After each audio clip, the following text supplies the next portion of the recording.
Okay. seconds Did you for. also want to speak about choosing advisors and things like that? I think last time we spoke, you mentioned that, but it doesn't matter if you wanted to cover. Yeah, we can do that. It's up to you, but yeah, Let's see how this conversation see where it flows. Because goes. We're just an yeah, informal chat. exactly. Yeah, great stuff. Exactly. Let's see how that goes.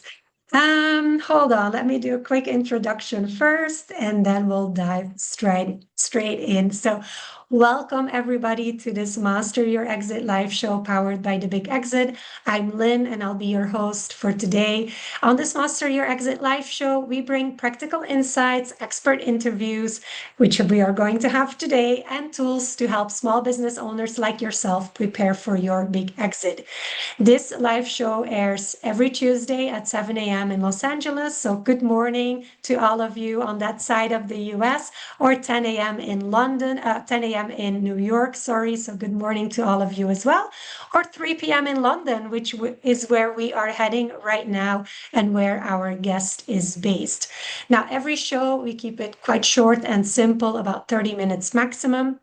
And if you're tuning in on our YouTube channel or on our LinkedIn channel, that's really cool. Thank you so much for watching this live. If you're here in this webinar, which I don't think we have live participants at the moment, but in case you're jumping in a little bit later, feel free to use the chat to send in any kind of questions that you have related to the conversation that me and my guests are going to have today. And if you're catching this episode later in a replay version, by the way, you can have all of the episodes, watch them all in replay on our website, bigexit.co/ master your exit shows, with a little dash in between every single word. And if you're a podcast listener, you can listen to all of the episodes as well on your favorite podcast platform. Now, today I am joined, as I already just said before, with an amazing, incredible David Blois, who's been on our show before, who's in London as we speak. He's been in the M&A world for more than 3 decades, which is incredible. And I'm not going to mention your age, David, but wow, what an incredible track record that you have. And he's been helping owners with selling their service-based businesses through his company called M&A Advisories, based in London. Welcome on the show, David. Thanks very much, Lynn. A real pleasure to be here, and good day to your listeners and viewers. Yeah, and to have you here again on the show, because you have been on the show already before. We talked back then on what makes a great broker like you.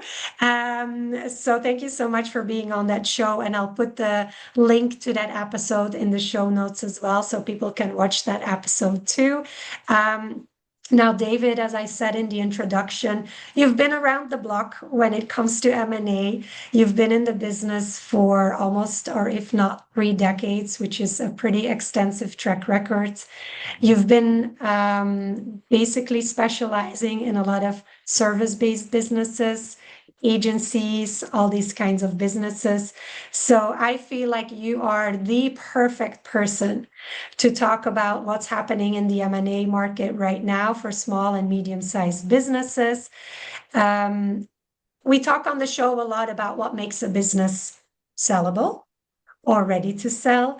So maybe just as a little recap for everybody who hasn't listened to Sure. any of our shows, or hasn't gone through any of our programs, or hasn't read any of my Forbes articles, but what are the general rules in making a small business sellable? Sure. I guess in a nutshell, what you've got to, thanks very much, Lynn, for that kind introduction. I think in terms of getting a business sellable, you've got to think in terms of sustainability in the business sense.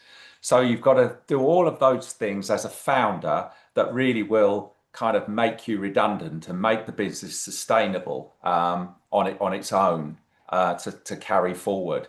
So the things you've got to look at, and you should try and look at these from day one, really and truly. Some will be much harder than others, but try and look at them from day one. But definitely a couple of years out before you sell. But it becomes easier to have that in mind, to have that mindset all the way through. But things like having a good second tier management team so that the founder is working on the business rather than in it. Have really good systems and procedures, sort of have perhaps a financial director or maybe one that can be outsourced so that you have really good systems. The other one is to create, if you can, a marketing machine. I work with a lot of agencies and it's quite funny. Sometimes it's something that agencies do really, really badly is their own marketing. But I'd recommend that they really work on that and treat their own business as their very best client.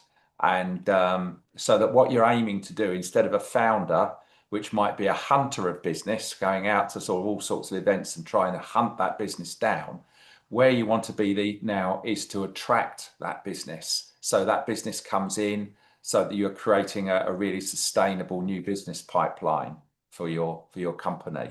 So all of those things, I'd say some of the top three, I would say. Absolutely. Thank you so much for sharing that. And we keep on repeating the same message as well. There's a couple of things that, make a business sellable, and owner independence is one of the key things. There's a Mm, couple of more, definitely being profitable as well, for specifically for sure. small Yeah. businesses. Yeah. Maybe for, like VC-backed businesses, that isn't very important and they can run at a loss for years and years and years and still move from the one massive funding round to another.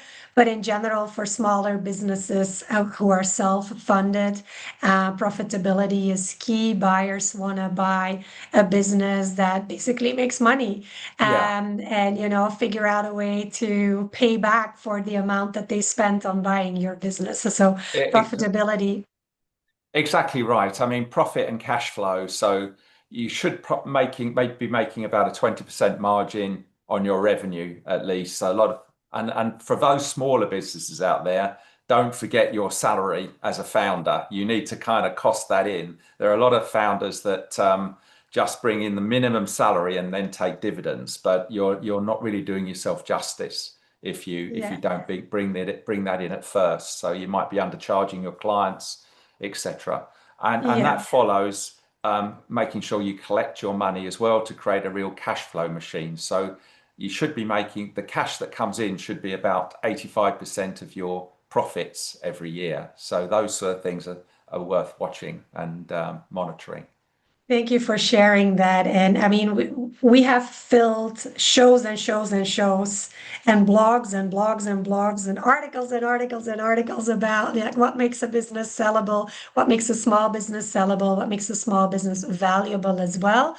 Now, what I wanted to talk to you with you about specifically today, because you've been in this M&A market for so many decades, and I'd really just want to hear a little bit more insider kind of information on what it is that, not in general, buyers are looking for, but what's hot right now. What have you seen happening in the market this year? Obviously, there's a lot of stuff that's being changed due to AI, specifically having big impacts on service-based businesses and agencies.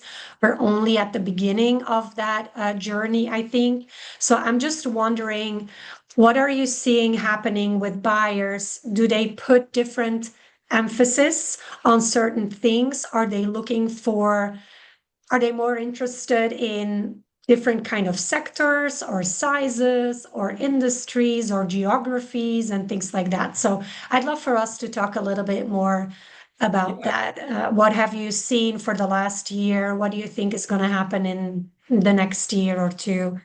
certainly.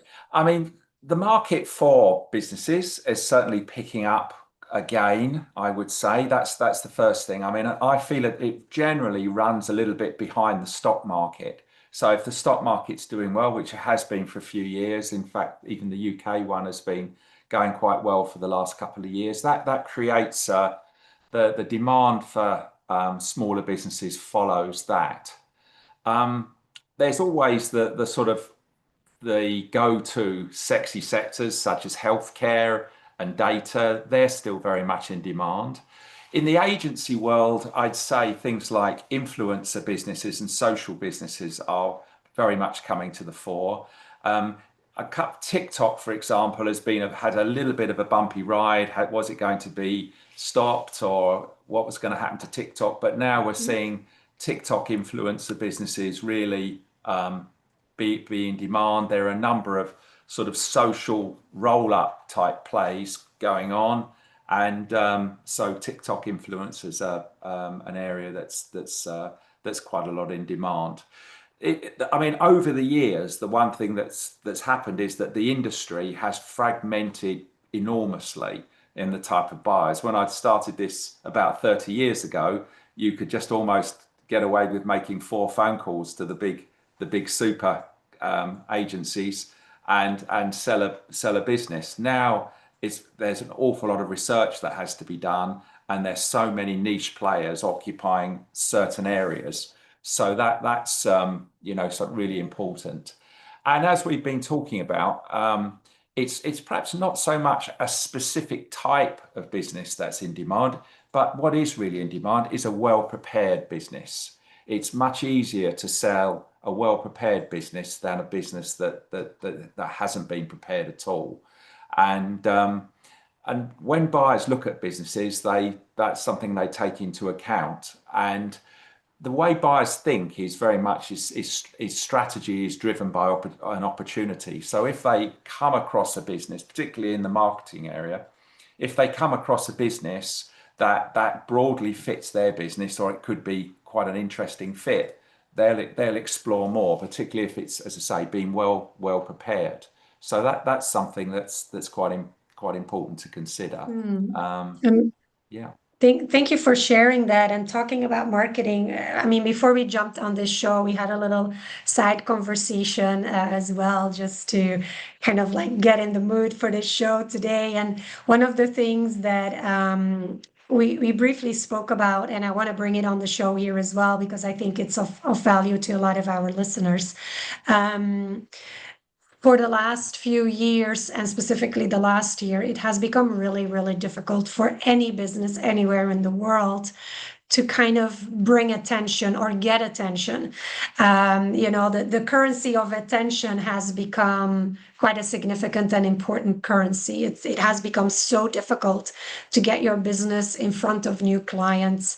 The last, I think, 10, 15 years have been absolutely great in terms of, like in the online space, bringing your business front and center in the attention of your ideal clients with, like all of the social media networks that we have, the fact that, like all of these influencer businesses are doing so well. And it's all about attention, right? I think a lot of, or I would expect a lot of buyers are keen on buying businesses that will basically, they can buy attention by buying this business, right? Yes, absolutely. Yes, So, yes. I mean, community-based businesses are increasingly in demand. Those sort of businesses, publishing businesses, online publishing businesses, community businesses, events businesses have really had a sort of a second coming.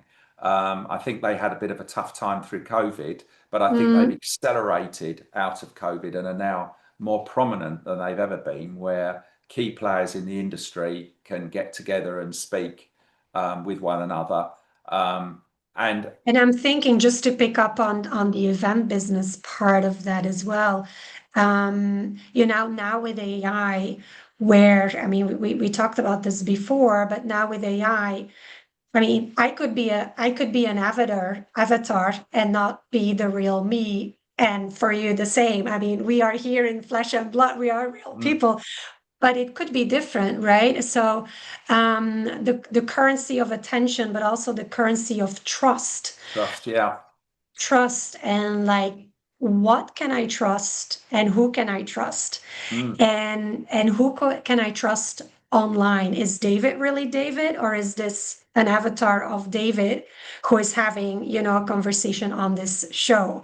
And I think when you mentioned this event businesses and you seeing, a rise and an extra interest in event-based businesses, to be honest, I'm not really surprised because people will long more and more and more to that, in real life connection once again, because trust online has been deteriorating dramatically over the last, couple of years. And I feel like we're all getting back to, our local in real life events and communities where we can see each other and touch each other and talk with each other and kind of build relationships and trust from there.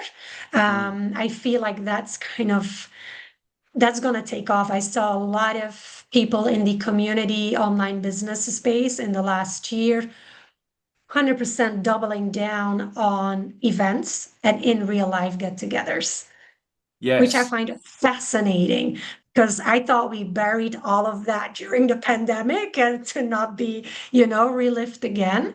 And all of a sudden, this is coming back like massive, Yeah, I think it's big bounced back events. much more strongly than it was before COVID. I think people have said, oh, actually, that was such a good idea to actually get out and meet people.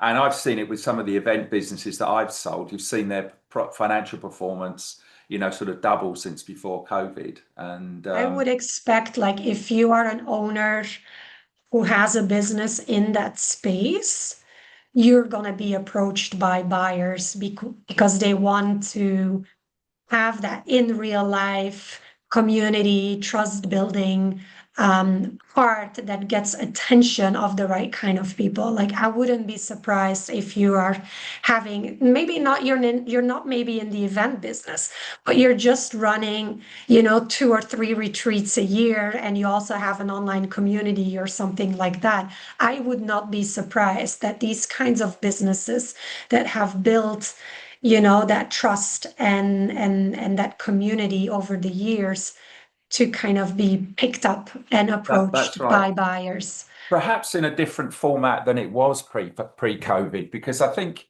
COVID saw that the sort of online conferences and things like that, but and previous to that, you had just the external events.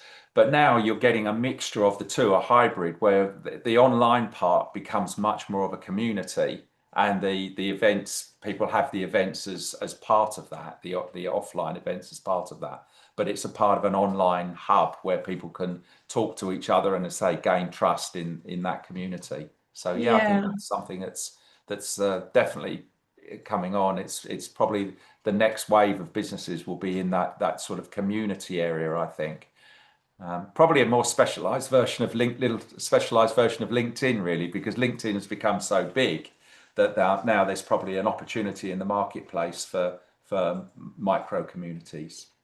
absolutely. And if you're looking at also all of the software and the tools that is out there to help you build and grow communities, I mean, school has become so big, as the place to build your communities. There's so many, like community leaders in the most random niches you could ever possibly think of, Mm. and monetizing these communities with monthly recurring revenue as well, which is great from a buyer's perspective too. Yeah, yeah. Um, but if you look at the search of these, how do you say that? Like pick and shovel businesses that are Yes, supporting the community yes, businesses.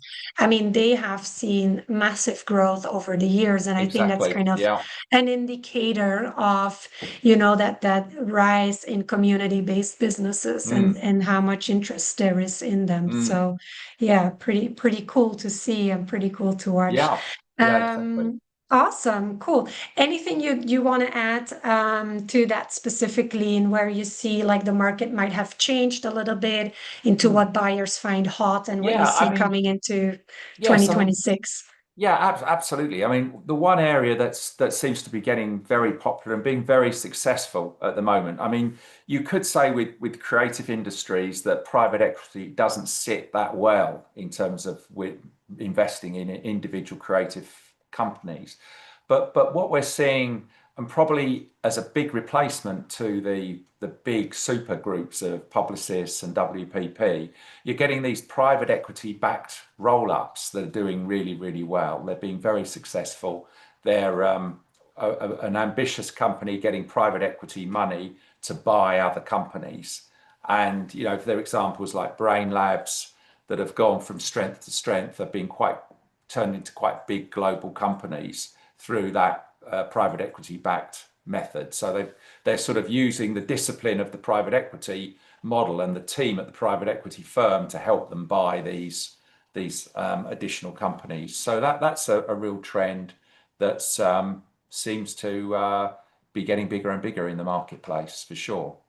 Which is interesting to see because I think back a decade ago, private equity wasn't focused on these smaller kinds of businesses Yeah. either, right? This was like, Yes. oh, if you're not up to this revenue level and this EBITDA level, we're not interested in approaching you. But I Yeah. feel like they have moved down the revenue ladder a little bit more Yeah, and I are think that's also true because interested in smaller they're happy to businesses. bolt on a skill set very often Yeah. if it's the right thing for them that they can then sell on to their existing clients. They're more than happy to bolt on a skill set. So that could mean a smaller company making, you know, 300,000, 400,000. Yeah, Which is exactly. interesting to see Yeah. that private equity is moving into that space as well. That's right. And in terms of the creative industries, you didn't really get private where private equity just invested in one business. It didn't sit very well because there was a kind of a clash of cultures. And all the private equity firm was bringing at that point was money, and these creative businesses are much better where you've got the shareholders actually having to go out and win the business rather than someone just sitting taking in the cash at the end of the day. So Mm. it's great to see private equity has sort of moved the model to actually be part of these roll-ups rather than just investing in one business. So it's good. Interesting to see how that's shifting as well and Mm, impacting small business owners too, and indeed. creating Yeah. another level of potential buyers, I would say, that might not have been there before, Exactly. Oh, or like a indeed. couple of years ago. Yeah. Yeah. Okay. Cool. Awesome. Thank you so much for sharing that. Anything else? I mean, we could continue talking for another couple of hours, right? It's always so lovely to have these conversations with you, David. But we do have a couple of more minutes left before we wrap up this show. Yeah. Anything else you feel like you want to address before we dive into 2026 almost? Sure, sure. No, I think, you know, the really important thing, I would say a couple of things if you're thinking of selling your business. You know, you've built that business and you've made it sustainable. You've got a good second tier, you've got good profit margins, you've got good financial systems and business systems, and good marketing bringing in the business in. But I suppose the two things that you need to think about, which is quite important, and I know you're quite involved with this, Lynn, is don't forget that you've got to be ready to sell yourself. A lot of people come to me and they say, David, when should I sell my business? And I go back with, when do you want to sell it? It's very much a personal decision. You know, you see situations where, you know, two extremes. You might get a guy who gets an approach for his business and sells it, and then says to himself, "What do I do now?" And you know, a year after their sale, they're thinking, you know, I really like that business. What did I do? What did I do selling it? And you've got another person who's perhaps striving to achieve targets, but he's not happy in his business. And when you're not happy in your business, it's probably better to come out of it in some way rather than say, right, I'm going to hit the next P&L target and then sell it. So they're kind of extremes. And I guess really important to make sure you find the right buyer. You know, very often companies are approached and they get flattered by the approach, but it's much better to have a try and get a choice of buyer. There are many. They're often, because one buyer approaches you, it generally means there are several buyers out there that would also be interested in your business if they knew about it. And what I say to my clients is there's got to be three elements in a deal. There's got to be good chemistry when you meet the buyer for the first time. If you're feeling you're gut that this is the wrong fit, then discount that. There's got to be a cultural fit, which is a style of working. It's about how you do things around here, and that's got to be compatible. And thirdly, there's got to be an outstanding business proposition, because that will take you through any incentive payments. There's got to be a real synergistic reason for doing the deal. And generally, the higher that, the better that proposition, the higher price the buyer will be able to pay for a business. Mm. So Mm. they're the things to think about, and obviously try and take the appropriate advice, get a good advisor on board to help you with that process. Yeah, absolutely. And I think, I mean, that's why you're here, David, as well, and doing this really amazing work. I mean, I don't want to count like how many owners have tried to sell their business on their own, not being supported by the right kind of people who actually have done this before, right? Because Yeah. this is where it's all about. And I think us as business owners, I mean, you're a business owner, I'm a business owner for many, many years. And we're so used to figuring things out on our own. We're so used to, like be assertive and go out in the world and make deals and, like do all of these things that we tend to believe, rightfully or wrongfully, most of the time, that we can also sell our business on our own. Yes. Yes. Um, You're absolutely right. And you and know, and as I and say, yeah.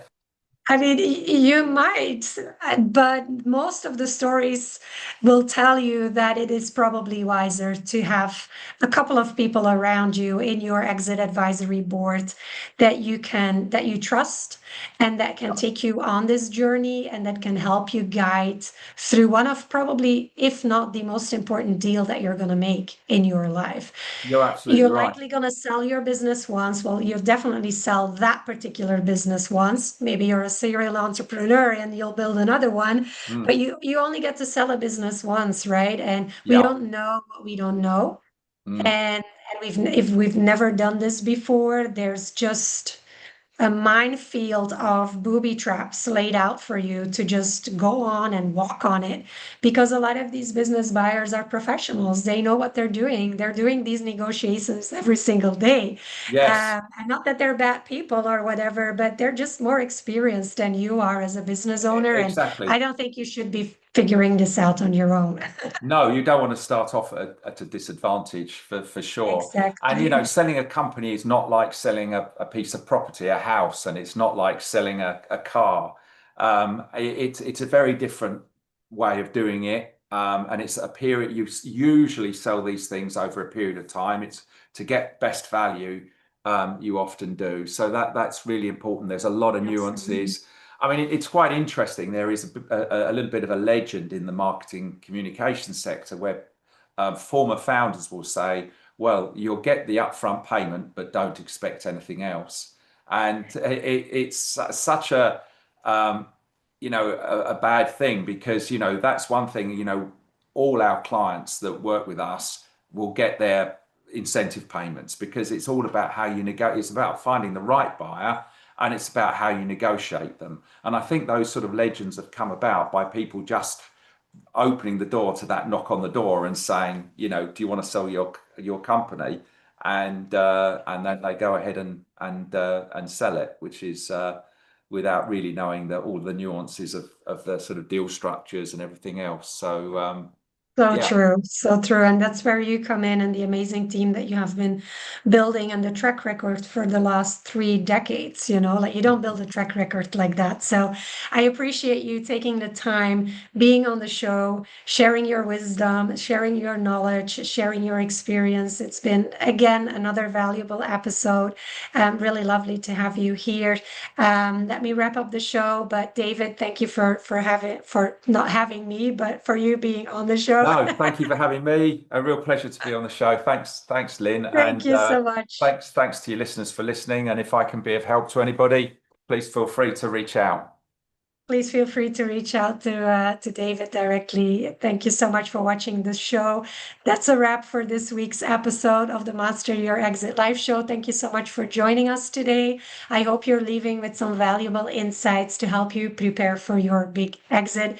And remember, you can catch the replay of this episode or any of the other episodes on our website, thebigexit.co/master your exit shows, with a little dash in between every single word. Or you can listen to the audio version on your favorite podcast platform. Now, I also love to hear from you. If you're watching this, you can send in your exit related questions via our website. Go to thebigexit.co/master your exit sign up. You can sign up there and leave your exit related questions so we can answer them on any of the future episodes. We'll be back next Tuesday at 7 a.m. in Los Angeles, 10 a.m. in New York, or 3 p.m. in London for more tips, or with more tips and expert interviews and tools. I have another interview scheduled for next week as well, which is going to be really cool. Anything to help you master your exit. Until then, keep building, keep preparing, and we'll see you next week.